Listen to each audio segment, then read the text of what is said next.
आनंदी मालिकेच्या आजच्या भागामध्ये इथे आता युगंधरने विद्याधरला धडा शिकवण्यासाठी त्याच्या गाडीमध्ये बॉम्ब ब्लास्ट घडवून आणलेला असतो.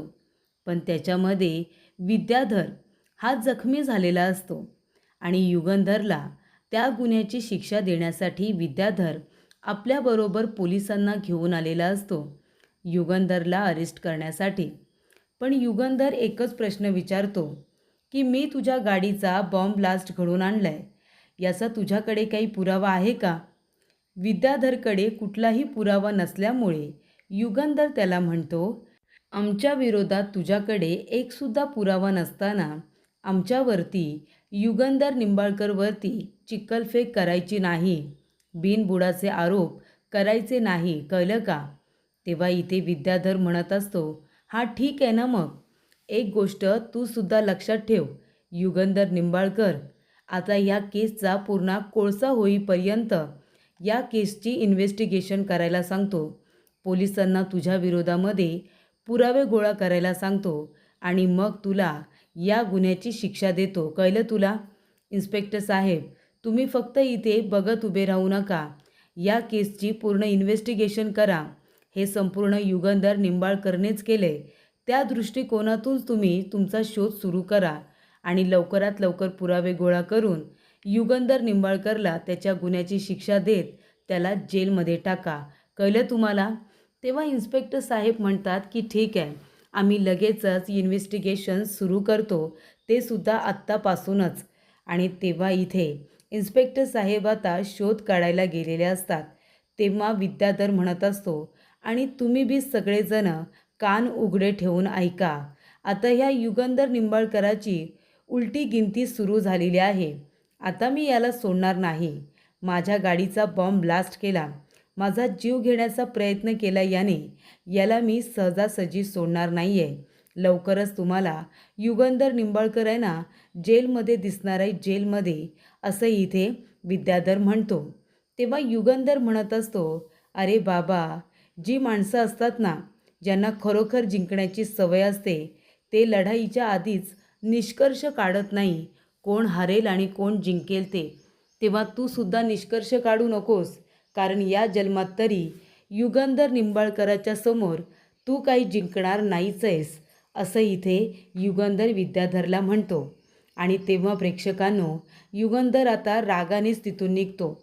तो जाता जाता म्हणतो की तुला जेवढे प्रयत्न करायचे आहेत ना तेवढे प्रयत्न तू कर, पण जिंकणार तू नाहीच.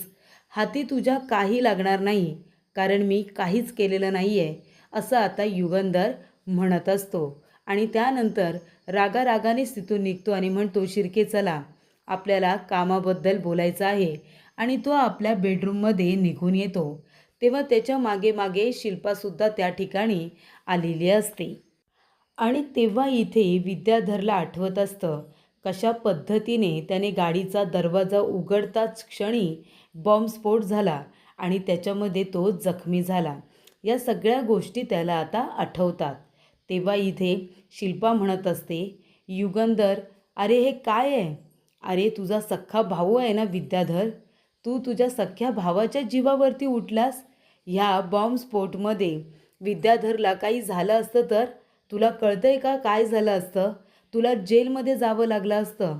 आपल्या घराच्या बाहेर तू हा बॉम्बस्फोट घडवून आणलास. अरे काही झालं असतं म्हणजे त्याच्यामध्ये विद्याधरचा जीव गेला असता तर? तेव्हा इथे हे सगळं तू का केलंस?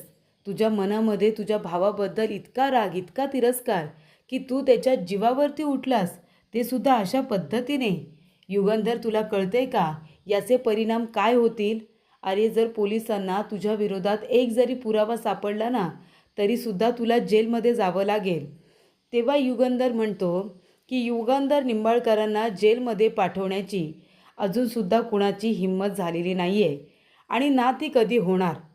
तेव्हा शिल्पा म्हणते, पण तुला हे सगळं करायची काय गरज पडली? तुला माहिती आहे विद्याधरचा स्वभाव कसा आहे. तेव्हा इथे आता युगंधर म्हणतो, हे सगळं मी आहे ना आनंदीचा बदला घेण्यासाठी केले.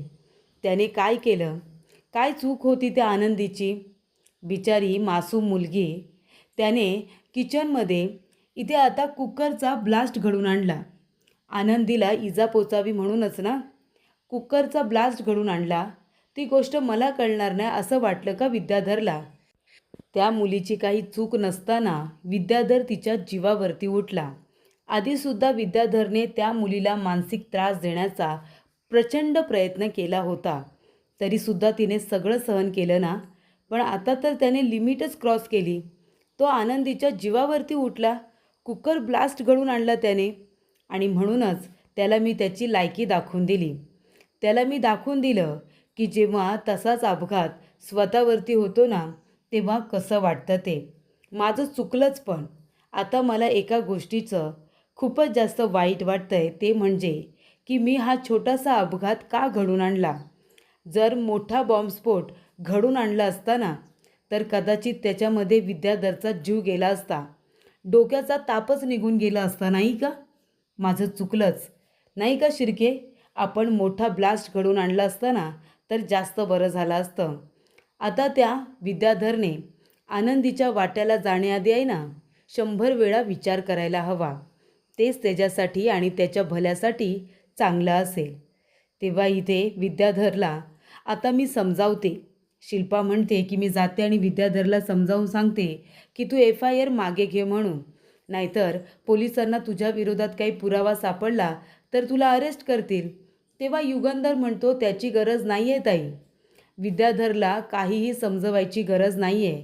कारण कसं आहे ना, हे विद्याधरचं आणि माझं पर्सनल भांडण आहे. आमचा वैयक्तिक वाद आहे हा. आणि त्याच्यामध्ये तू पडू नकोस. काही गरज नाही आहे त्याला FIR मागे घेण्याची, असं इथे युगंधर म्हणतो. त्यानंतर तो शिल्पाला सांगतो की तू आता बाहेर जा. मला आणि शिर्केला कामाविषयी थोडंसं फॅक्टरीच्या बोलायचं आहे. तेव्हा इथे आता शिल्पा त्याच्या रूममधून बाहेर पडत असते. आणि तेव्हाच त्या ठिकाणी आनंदी उभी असते. ती युगंधरचं सगळं बोलणं ऐकते. तेव्हा शिल्पा म्हणते, काय गं ये बेशरम, रूमच्या बाहेर उभं राहून आमचं बोलणं चोरून चोरून ऐकतेस? लाज नाही वाटत तुला का? पण एक गोष्ट लक्षात ठेव आनंदी, आज युगंधरने जे काही केलं आहे ना, ते तुझ्यामुळे केलं आहे. तुझ्यामुळे झालं हे सगळं. अगं पण आता इन्व्हेस्टिगेशनमध्ये विद्याधरचा हा अपघात युगंधरनेच घडून आणला आहे हे जर पोलिसांना कळलं तर कधीही पोलीस आहेत ना, घराच्या बाहेर येऊन उभे राहतील आणि युगंधरला अरेस्ट करून आपल्याबरोबर घेऊन जातील. कळलं तुला त्याची काय अवस्था होईल, त्याची किती इज्जत जाईल. आणि हे सगळं कुणामुळे? तर तुझ्यामुळे ना. तेव्हा इथे शिल्पा तिचं तोंड पकडते आणि तिला म्हणते की आनंदी, तुझ्यामुळे जर माझ्या भावाला काही झालं ना, तर मी तुला कधीच माफ करणार नाही. कळलं तुला? तेव्हा लक्षात ठेव काय करायचं आहे आणि कसं वागायचं आहे ते, असं शिल्पा आता जाता जाता आनंदीला म्हणते. तेव्हा आनंदी खूपच जास्त टेन्शनमध्ये आलेली असते. इन्व्हेस्टिगेशनमध्ये जर युगंधरचं नाव आलं तर, असा प्रश्न तिलाही पडलेला असतो. युगंधर इथे आपलं काम करत बसलेला असतो. मात्र इथे शिर्के खूपच जास्त टेन्शनमध्ये आलेले असतात. शिर्के म्हणतो की मालक साहेब, मला थोडं तुमच्याबरोबर महत्त्वाचं बोलायचं होतं. नाही म्हणजे कामाबद्दल बोलायचं नव्हतं, थोडं वेगळ्या विषयावरती बोलायचं होतं, म्हणून तुम्हाला विचारतोय, बोलू का? तेव्हा युगंधर म्हणतो, बोला शिर्के, जे काही विचारायचं आहे ते विचारा. तेव्हा इथे आता शिर्के म्हणत असतात की मालक साहेब, अहो विद्याधर कसा आहे हे तुम्हाला चांगलंच माहिती आहे. पोलिसांनी जर इन्व्हेस्टिगेशन सुरू केलं तर तुम्हाला माहितीच आहे की आपण जो काही अपघात घडून आणला, आपण कुठल्या फॅक्टरीमधून माल आणला, कुठल्या पद्धतीने घेऊन आलो, या सगळ्या गोष्टी पोलीस शोधून काढतील. आणि मग जर त्यांना कळलं की हे सगळं तुम्हीच घडून आणलं आहे आणि जर कुणी बंगल्याच्या बाहेर आलं तर? मला खूपच जास्त भीती वाटते मालक साहेब. एक काम करू का, म्हणजे हे इन्व्हेस्टिगेशन कसं तरी थांबू का? तेव्हा युगंधर म्हणतो, तुम्ही अजिबात काळजी करू नका शिर्के, तुम्ही जा आता शांतपणे झोपा. या सगळ्याचा विचार तुम्ही करू नका. शिर्के म्हणतात, मी आपल्या वकिलांजवळ बोलून घेतो. तेव्हा युगंधर म्हणतो, निघा आता, तुम्ही आराम करा, कुणाशी काहीही बोलायची गरज नाही आहे. तेव्हा काळजी करून शिर्के तिथून आता निघून गेलेले असतात. तर आनंदी देवासमोर उभी असते, जप करत असते. तेवढ्यातच त्या ठिकाणी युगंधर येतो. बघतो तर आनंदी अजूनही जागत असते. युगंधर म्हणतो, आनंदी, काय गं, काय आहे? तू कुणासाठी जप करतेस? कुणासाठी प्रार्थना करतेस? तेव्हा आनंदी म्हणते, नाही मालक साहेब, कुणासाठी नाही. मी सहजच इथे उभी होते आणि जप करत होते. तेव्हा युगंधर म्हणतो, आनंदी, खोटं बोलू नको. हे बघ, मला माहिती आहे माझ्यावरती कुठलंही संकट येऊ नये यासाठी तू इथे उभं राहून हा जप करतेस. हे मला माहिती आहे, माझ्या काळजीपोटी करतेस तू हे सगळं. तेव्हा युगंधर म्हणतो, आनंदी, हे बघ, मी तुला आधीच सांगितलं आहे की आपल्या दोघांमध्ये जे काही हे नातं आहे ना, ते नवरा बायकोचं तर मुळीच नाही आहे. आपल्यामध्ये जे नातं आहे ते माणुसकीचं आहे. मी तुला आधीच सांगितलं आहे. आणि त्यानंतरसुद्धा या माणुसकीच्या नात्यासाठी तू एवढं सगळं कशासाठी करतेस? हे सगळं तुला माझ्यासाठी करायची गरज नाही. तेव्हा आनंदी म्हणते की मालक साहेब, तुम्ही या नात्याकडे कुठल्या दृष्टिकोनातून बघता हा तुमचा वैयक्तिक प्रश्न आहे. पण मालक साहेब, हे जे काही मी करते ना, ते मी माझं कर्तव्य समजते. हे बघा, मी समजू शकते तुमचं समिधाताईंवरती किती प्रेम आहे ते मला बरोबर माहिती आहे. पण आता एक विचार तुम्ही करा. आता जर इथे समिधाताई असत्या आणि तुमच्यावरती जर असं संकट आलं असतं तर समिधाताई शांत बसल्या असत्या का? त्या झोपल्या असत्या का? समिधाताई इथे उभं राहून त्यांनी तुमच्या चांगल्या आयुष्यासाठी प्रार्थना केलीच असती ना. त्यांनीसुद्धा इथे उभं राहून तुमच्यासाठी जप केलाच असता. ते मी करते, त्याच्यामध्ये मी काहीही वेगळं करत नाही आहे मालक साहेब. आणि तेव्हा इथे आनंदी म्हणते की अजून एक महत्त्वाची गोष्ट, जे काही घडलं त्यानंतर जर पोलीस इथे आले आणि खरोखर तुम्हाला घेऊन गेले तर किती मोठं नुकसान होईल तुम्हाला माहितीसुद्धा नाही. कारण मालक साहेब, तुम्ही माझ्यासाठी, या घरासाठी, या कुटुंबासाठी आणि या गावातल्या प्रत्येक घरातील माणसासाठी किती महत्त्वाचे आहात ना, ते मला बरोबर माहिती आहे. आणि म्हणूनच तुम्हाला काहीही होऊ नये अशी माझी इच्छा आहे. तेव्हा युगंधर म्हणत असतो, आनंदी, अगं, हल्लीच्या जमान्यामध्ये रक्ताचं नातं रक्ताचा इतका विचार करत नाही. त्याच्यामध्ये तू माझा इतका विचार करतेस, एवढा विचार तू करू नकोस. ती म्हणते, तुमच्यासारख्या चांगल्या माणसाचा विचार नाही करायचा तर कुणाचा करायचा? तेव्हा युगंधर म्हणतो, आनंदी, मी चांगला माणूस नाही आहे. खरंच मी चांगला माणूस नाही आहे. तेव्हा आनंदी म्हणते की मालक साहेब, हे तुम्ही ठरवू नका. हे ठरवण्याचा अधिकार तुम्ही समोरच्याला द्या. आणि मला माहिती आहे ना मालक साहेब, तुम्ही किती चांगले आहात ते. तुम्ही खूप चांगले आहात असं आनंदी युगंधरला म्हणते. तेव्हा युगंधर लगेचच तिथून निघून जातो. आनंदीकडे बघतो आणि तो तिथून निघून जातो. तर इथे इतकं लागलेलं असतानासुद्धा विद्याधर दारू मात्र पितच असतो. त्यानंतर तो म्हणतो, धनश्री, पोलिसांना फोन करून दे. आणि तो पोलिसांना म्हणतो की लवकरात लवकर या केसचा तुम्ही शोध घ्यायचा, इन्व्हेस्टिगेशन सुरूच ठेवायचं. हा सगळा अपघात ज्याने कुणी घडून आणलाय ना, त्या माणसाला लवकरात लवकर शोधून काढायचं. एक काम करा, गाडीमध्ये जे जे काही सापडलंय ना, ते सगळं सॅम्पल फॉरेन्सिक लॅबला पाठवून द्या आणि लवकरात लवकर त्याचं रिपोर्टिंग द्यायला सांगा. कळलं तुम्हाला? तेव्हा इथे विद्याधरने पोलिसांवरती असं काही प्रेशर आणलेलं असतं की पोलीस दिवस रात्र आता या केसवरती लक्ष देत असतात. विद्याधर म्हणतो, काही झालं ना तरी त्या युगंधरला मी जेलमध्ये पाठवल्याशिवाय मी काही स्वस्थ बसणार नाही. तर या ठिकाणी आरती आता डिझायनिंगचं काम करत बसलेले असते. तेव्हा आरची म्हणत असते, ए आरतीताई, अगं बंद कर ना आता तुझं काम. अगं 12:30 वाजले, मला झोपायचं आहे गं, लाईट बंद कर ना आणि तू पण झोपायला ये. तेव्हा आरती म्हणत असते, हे बघ आरची, मला डिझायनिंगचं काम अजून करायचं आहे, तेव्हा प्लीज तू झोप आता. तेव्हा इथे त्यांच्या घरामध्ये आता गळत असतं. आजोबासुद्धा कामानिमित्त गावाकडे गेलेले असतात. तेव्हा आरची आणि आरती दोघीजणी त्यांची शेजारची ताई माधुरीताई त्यांच्या घरी आता आलेल्या असतात.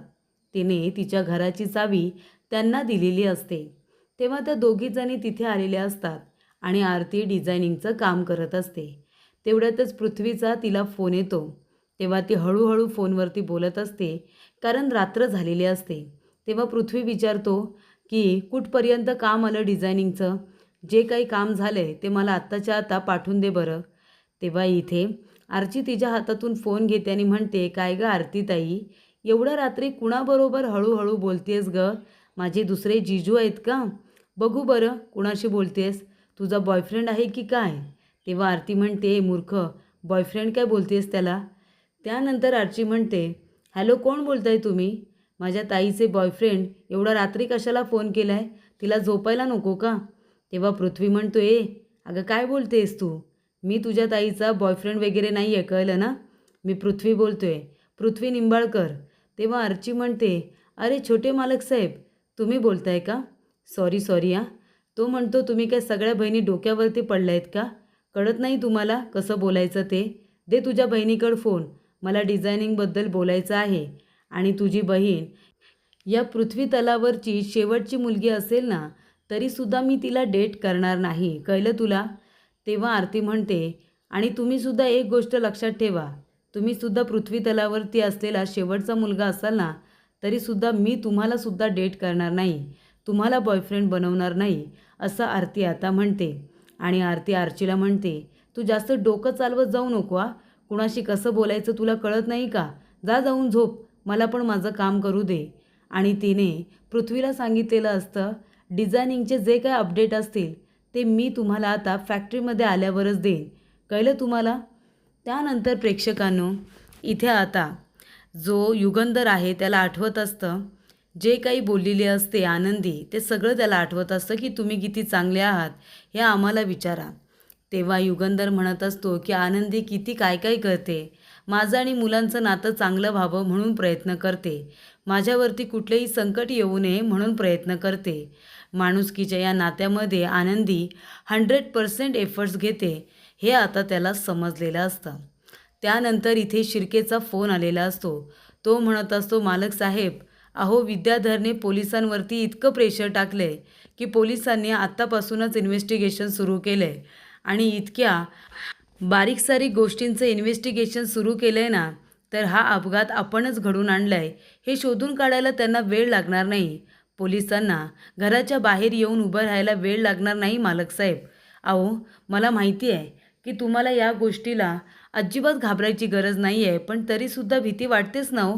जर इथे पोलिसांनी शोधून काढलं की हा सगळा अपघात आपण घडून आणला, हा सगळा माल आपण ज्या फॅक्टरीमधून आणला आहे तिथपर्यंत जर पोलीस गेले तर काय होईल माहिती आहे ना, पोलीस दारापर्यंत येतील. तेव्हा इथे युगंधर म्हणतो की पोलिसांनी निंबाळकरांच्या पायरीवरती कधी यायचं आणि कधी यायचं नाही हे मी ठरवतो, त्यामुळे तुम्ही काळजी करू नका, तुम्ही निवांत आता झोपा. आणि युगंधरला अजिबात त्या गोष्टीची भीती नसते किंवा गांभीर्य नसतं असं म्हणायला हरकत नाही. तर प्रेक्षकांनो, पुढील भागामध्ये इथे आता साडीचं डिझायनिंग तयार झालेलं असतं. त्यानंतर त्याची बहीण म्हणते की अरे पण दादा, इतक्या कमी वेळेमध्ये आपण आता मॉडेल कुठून शोधायची, ते सुद्धा प्रोफेशनल मॉडेल. तेव्हा इथे आता पृथ्वी म्हणत असतो की आपल्याला मॉडेल शोधायची काही गरजच नाही आहे, आपल्या घरामध्ये इतकी सुंदर मॉडेल असताना आपण बाहेर कशाला शोधायची. तेव्हा इथे शिल्पा म्हणते, घरामध्येच मॉडेल आहे? कोण रे पृथ्वी, कोण आहे आपल्या घरामध्ये मॉडेल?